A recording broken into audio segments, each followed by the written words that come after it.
कौन सा दिन होना चाहिए? जम के बोलो जरा, मंगलवार का। विवाह शादी में देरी हो रही हो, या कोई नया कार्य चालू कर रहे हो उसमें देरी हो रही हो, या कोई सर्विस के लिए नौकरी के लिए जा रहे हो और वो कार्य नहीं हो रहा हो, तो एक धतूरा, केवल एक धतूरा, उस धतूरे को फोड़कर उसके अंदर का फल निकालकर उस फल को शिवलिंग पर चढ़ाकर एक लोटा जल शंकर भगवान को समर्पित कर कर दिन होना चाहिए मंगलवार। उसके बाद में आप विवाह के लिए अगर समर्पित करे हैं तो विवाह में देरी नहीं होगी। व्यवसाय और व्यापार के लिए या नौकरी के लिए समर्पित करे हैं तो उसमें देरी नहीं। तुम जिस दिए में भगवान की आरती उतारते हो, जिस दिए से तुम भगवान की पूजन करते हो, उस दिए की बत्ती को नीचे डाल दीजिए और उस दिए को पानी की बाल्टी में धो दीजिए। कौन सी बाल्टी में? जिस बाल्टी के पानी से आप बच्चे को स्नान करा सको। मार केवल भगवान पर से ले जाकर, पास में से ले जाकर उस बाल्टी में थोड़ी देर डाल दो और उस बाल्टी के पानी से उस बच्चे को स्नान करा दीजिए। 15 से 20 मिनट, आधा घंटा लगेगा, बच्चे का बुखार पूरा उतर जाएगा। इतना विधान है दीप का। जब आप पशुपति व्रत कर रहे हो या कोई नियम धारण कर रहे हो या कोई आपने नियम उठा रखा है और वो कार्य आपका हो ही नहीं रहा, आपने 2 बार पशुपति व्रत कर लिए, आपने ये कर लिया, आपने प्रदोष कर लिया, आपने सोमवार कर लिया, आपने सारे अनुष्ठान कर लिए, बहुत सारे उपाय भी करे तो भी नहीं हो रहा, तो इस बीच वाली पत्ती पर शहद लगाकर बाबा का जो शिवलिंग है उस शिवलिंग को इसको छुआ दीजिए या उससे चिपका दीजिए और उस पर अपनी हथेली रखकर कामना कर कर वापिस घर को आ जाइए। बाबा आपकी वो मुराद शीघ्र 3 महीने के अंदर पूरा कर ही देता है, ये पक्का। तो 3 नियम अपनी जिंदगी में धारण कर लें। अगर ठेला लगा रहे हैं रोड पर, अगर आपके पास में कोई व्यापार नहीं, कोई दुकान नहीं, कोई सर्विस नहीं, कोई नौकरी नहीं, 3 नियम जिंदगी में। पहला, एक बार जिंदगी में पशुपति व्रत अवश्य करो। दूसरा, प्रत्येक प्रदोष एक शंकर जी के मंदिर में दिया और एक अपने घर के दरवाजे पर दिया अवश्य लगाओ, प्रत्येक प्रदोष। और तीसरा नियम बना लो, शिवरात्रि महीने की आती है, हर महीने की शिवरात्रि में शंकर जी के मंदिर पर दिया, बेलपत्री के वृक्ष के नीचे दिया, आंवले के वृक्ष के नीचे दिया और अपने घर के दरवाजे पर दिया। ये 4 स्थान पर दिया प्रत्येक महीने की शिवरात्रि पर लगाना प्रारंभ करो। 4-5 शिवरात्रि निकलेगी, बाबा इशारा कर देगा और तेरी नैया पार। शिवलिंग है, जलाधारी है, पार्वती जी की मूर्त है, गणेश जी की भी मूर्ति है, कार्तिकेय जी की भी मूर्ति है, नंदी की भी मूर्ति है। तो किसी ने कहा कि गुरुजी हम जब शंकर जी को जल चढ़ाते हैं तो पार्वती जी को, गणेश जी को, कार्तिकेय जी को, नंदी को, सबको जल चढ़ाना चाहिए। शिव महापुराण की कथा कहती है केवल शिवलिंग पर आपने जो जल समर्पित करा है वो जल पार्वती जी को भी मिल गया, गणेश जी को भी मिल गया, कार्तिकेय जी को भी मिल गया। उसके सिवाय तुम्हें ये नहीं कि यहां भी जल चढ़ाओ वहां भी जल चढ़ाओ, ना, केवल शंकर जी पे तुमने जल चढ़ा दिया, शिव पिंडी पर जल चढ़ा दिया, वो जल तुम्हें शंकर भगवान का चढ़ा हुआ जल सबको प्राप्त होगा। अब उसमें तुम्हें ये नहीं सोचना कि मैंने पार्वती जी को तो स्नान कराया ही नहीं, मैंने गणेश जी को तो स्नान कराया ही नहीं, मैंने कार्तिकेय को तो स्नान कराया ही नहीं, ना ना। आज पंजाब की इस पवित्र भूमि पर अगर ये प्रसंग निकला है, ऐसे जल चढ़ाने का तरीका है। जैसे पंचामृत होता है, दूध, दही, शहद, घी, शक्कर, ये सब पंचामृत के अंतर्गत आते हैं, उसी तरह शंकर जी को 5 तरह से जल चढ़ाने का क्रम वर्णित किया गया। आप उसको समझेंगे, बहुत सावधानी से समझिएगा। पहला, जल लेकर आए, सीधे डायरेक्ट शंकर भगवान के शिवलिंग पर चढ़ा दिया, ये प्रथम जल का चढ़ाने का तरीका। दूसरा, जहां से पानी बहकर जाता है, जहां से जल बहकर जा रहा है उसके ठीक विपरीत जल उत्तर में जा रहा है, आप दक्षिण में खड़े होंगे और दक्षिण में खड़े होकर उत्तर की ओर मुख करेंगे और शिव जी को जल समर्पित करेंगे। ये रोग मुक्ति करने वाला है और हमारे रोग पर हमें विजय प्रदान करने वाला है।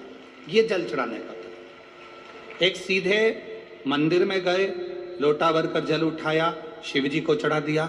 दूसरा जल, जहां से पानी बहता है, शिव जी का चढ़ा हुआ जल जहां से बहकर जाता है, उसके ठीक विपरीत में शिव जी का जल इधर जा रहा है तो तुम यहां खड़े हो, तुम यहां बैठो, यहां मत बैठना, यहां मत बैठना, इधर बैठो। अगर रोग का निवारण है तो यहां बैठकर।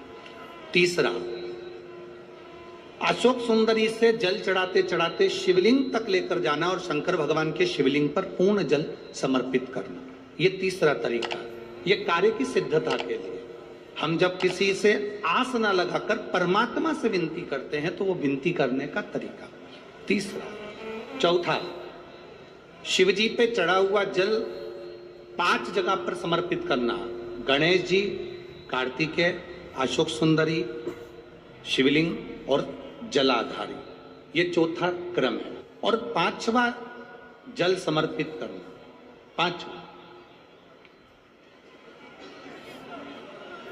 5वें नंबर का जल।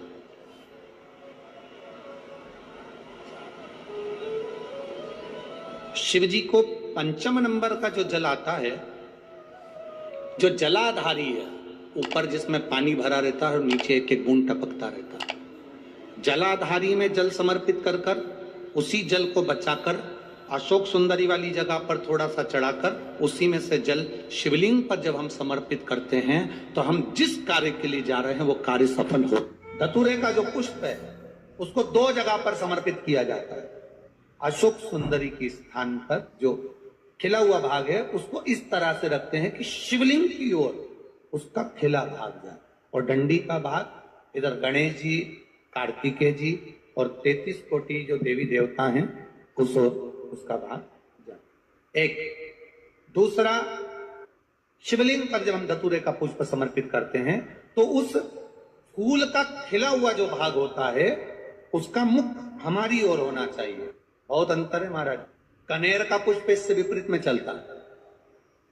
कनेर का जो पुष्प होता है उसकी डंडी का मुख हम अपनी ओर रख लेते हैं और खिला हुआ भाग महादेव की ओर करते हैं। जिसका व्यापार ना चले, व्यवसाय ना चल रहा हो, बहुत ज्यादा कष्ट में जीवन निकल रहा हो और बहुत ही ज्यादा तकलीफ हो रही हो, तो धतूरे को हल्दी में डुबोकर शंकर भगवान को 12 बजे समर्पित करें।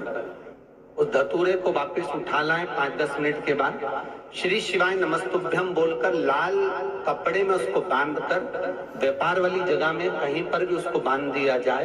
व्यापार पीछे नहीं हटता, व्यापार अग्रण्य भाव में बढ़ता चले जाता है। महाराज, हल्दी में डुबोना पड़ता है। जलाधारी, अशोक सुंदरी वाला स्थान, ये जो जलाधारी है, बेटियों के स्थान से जलाधारी तक जो कनेर के माला बनाकर स्पर्श कर कर लगा देता है, शिवरात्रि के दिन प्रदोष काल के समय पर उस पति पत्नी में कितना भी झगड़ा हो रहा हो, आपस में प्रेम बनना प्रारंभ हो जाता है।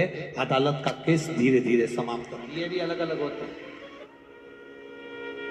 पहला दिया होता है पणती दिया। मैं चैनल वालों से कहूंगा, अगर आपके पास में क्योंकि हमने पहले भी कथा में कहा कि जिस जिस जगह का स्मरण कराएं उस जगह का फोटो भी आप दिखाएंगे तो उसका आनंद कथा सुनने वालों को, ऑनलाइन वालों को मिलेगा। पहला होता है पणती दिया। ये पणती दिया मट्टी का दीप, जिस दीप के अग्रभाग को थोड़ा सा बड़ा कर दिया जाता है, उसको पणती दिया गया। ये पणती दिया जब भी भगवान के सामने लगाया जाता है तो इस दिए को सम्मुख में जब रखा जाता है तो दिए का जो लौकी मुख होता है वो अपनी ओर होना चाहिए। पणती दिए की जो लो है, बाकी है, उसका मुख अपनी ओर होना चाहिए।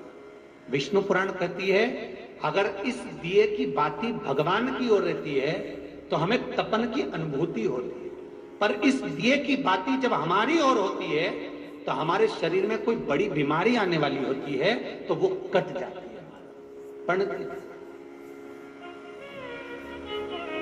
विष्णु पुराण में दूसरा दीप कहा गया है निरांजन। विष्णु पुराण में दूसरे दीप का वर्णन निरंजन। जिस निरंजन दीप में महाराज आपने देखा होगा डमरू जैसी आकृति होती है। अगर चैनल पे कथा देख रहे होगे तो इनके पास में अगर होगा तो अवश्य दिखाएंगे। निरंजन, इस निरंजन दीप में डमरू की आकृति होती है, रखने का भाग और ऊपर का भाग इस तरह से, और ऊपर उसमें दिए लगाए के लिए बाती का स्थान रहता है। किसी किसी में 5 कंगूरे होते हैं, किसी किसी में 6 कंगूरे होते हैं। इसको निरंजन दीप कहते हैं। महाराज विष्णु पुराण के 5वें अंश में लिखा गया, निरंजन दीप भगवान के सम्मुख में राइट भाग में लगाया जाता है। भगवान का जो स्थान होता है, भगवान का जो मंदिर होता है, तो भगवान का राइट, आपका होगा लेफ्ट, क्योंकि आप भगवान के सामने बैठोगे तो भगवान का राइट, आपका लेफ्ट। तो आप जब लगाएंगे तो आप लेफ्ट में लगाएंगे, आपका लेफ्ट होगा और भगवान का वो भाग राइट कहलाएगा। तो भगवान के सीधे हाथ की ओर लगता है। माना निरंजन, निरंजन दीप कभी भी तेल का नहीं लगता। माना निरंजन दीप कभी भी तेल का नहीं लगेगा। हाँ, ये हो सकता है कि बटी निरंजन जो दीप होता है उसमें तेल डाल सकते हैं। बटी निरंजन दीप जो होता है उसमें कंगूरे नहीं होते। बटी निरंजन दीप केवल गोल होगा, ऊपर से डमरू जैसी आकृति होगी, डमरू जैसा होगा, ऊपर से उसमें कहीं कंगूरे नहीं होते। महाराज अगर आप चैनल पे देख रहे होंगे तो बटी निरंजन दीप का भी वर्णन आपको दिखाया जा रहा होगा। बटी निरंजन जो दीप होता है वो केवल डमरू की आकृति में होता है, उसमें कोई कंगूरे नहीं होते। पर निरंजन जो दीप होता है उसमें कंगूरे होते हैं। तो जो निरंजन दीप होता है उसमें कभी तेल नहीं डाला जाता। निरंजन दीप को हमेशा घृत से ही लगाया जाता है। पर बटी निरंजन जो दीप होता है उसमें आप तेल डाल सकते हैं। बटी निरंजन दीप जो लगाएंगे वो तेल का लगा सकते, पर निरंजन में कभी तेल नहीं डाला जाता। क्यों नहीं डालते? विष्णु पुराण कहती है निरंजन दीप के अंदर अगर तेल की बाती लगाकर लगाया जाता है तो 1 रुपया कमाते हैं, 1.25 रुपये खर्च होगा। घर में 10 लोग भी कमा कर लाएंगे तो पैसा नहीं दिखेगा, घर में रुपया टिकता नहीं है। अर्थात निरंजन दीप में आप तेल की बाती लगा रहे हो, ये सिद्ध हो चुका है। और महाराज बटी निरंजन जो दीप होता है उसके अंदर आप तेल डालकर जला सकते हो। बटी निरंजन जो दीप होता है ये आप किसी भी स्थान पर लगाओगे, सबसे पहले पितृ इससे भाग ग्रहण करते हैं, देवता को देते हैं, देवता उससे भाग ग्रहण कर कर कुबेर को प्रदान करते हैं, कुबेर उससे भाग लेकर शिव को प्रदान करता है। भगवान शंकर बटु भैरव को कहकर घर का उद्धार करते, इसीलिए इसको कहते बटी निरंजन। इसमें कंगूरे नहीं होते। बटी एक कुबेर निरंजन भी होता है, दिए में स्टैंड होता है, पकड़ने की जगह होती है, आगे उसमें चोंच लगी रहती है, उसको कुबेर निरंजन दीप कहते हैं। कुबेर निरंजन दीप महाराज जब भी जलाया जाता है, इस तरह का दिया अगर किसी के घर में हो कुबेर निरंजन, जिसमें स्टैंड होता है, ऊपर होता है, थोड़ा लंबा होता है, आगे लंबाई निकली रहती है। कुबेर निरंजन टीवी पर आप दर्शन कर रहे होंगे तो कुबेर निरंजन जो दीप होता है उसमें आगे भाग लंबा रहता है और पकड़ने का स्थान होता है। तो कुबेर निरंजन दीप घी का लगाओ चाहे तेल का लगाओ, उसमें लौंग या काली मिर्च, काली तिल या चावल, पूजन वाली जगह में जो चावल रखे उसका 2 दाना चावल का या फूल की पत्ती, कुछ भी उस कुबेर निरंजन मंगल जिसकी उत्पत्ति, जिसका जन्म शंकर भगवान के ही शरीर के पसीने से हुआ, और इस मंगल को ठंडा करने वाला कोई दूसरा नहीं है। धधकते हुए इस लाल ग्रह को, धधकते हुए इस मंगल ग्रह को अगर कोई समाप्त करा है तो इनकी धर्म पत्नी मेघा ने, ज्वालिनी ने करा है। मंगल ग्रह की पत्नी का नाम क्या है? मेघा। किसी किसी पुराण में ज्वालिनी भी लिखा है, अपन मेघा भी समझ लो, ज्वालिनी भी समझ लो। बहुत क्रोध, बहुत क्रोध मंगल, क्योंकि इसके जन्म का जो समय है ना वो बड़ा विचित्र है। मंगल के जन्म का जो समय है वो बड़ा विचित्र। ये ग्रह मंडल में रहेगा, देवताओं के रूप में पूजा जाएगा, पर मेरे क्रोध के कारण उत्पन्न हुआ है, इसलिए इसका ग्रह थोड़ा सा क्रूर होगा। एक बात बहुत ध्यान से सुनिएगा, विवाह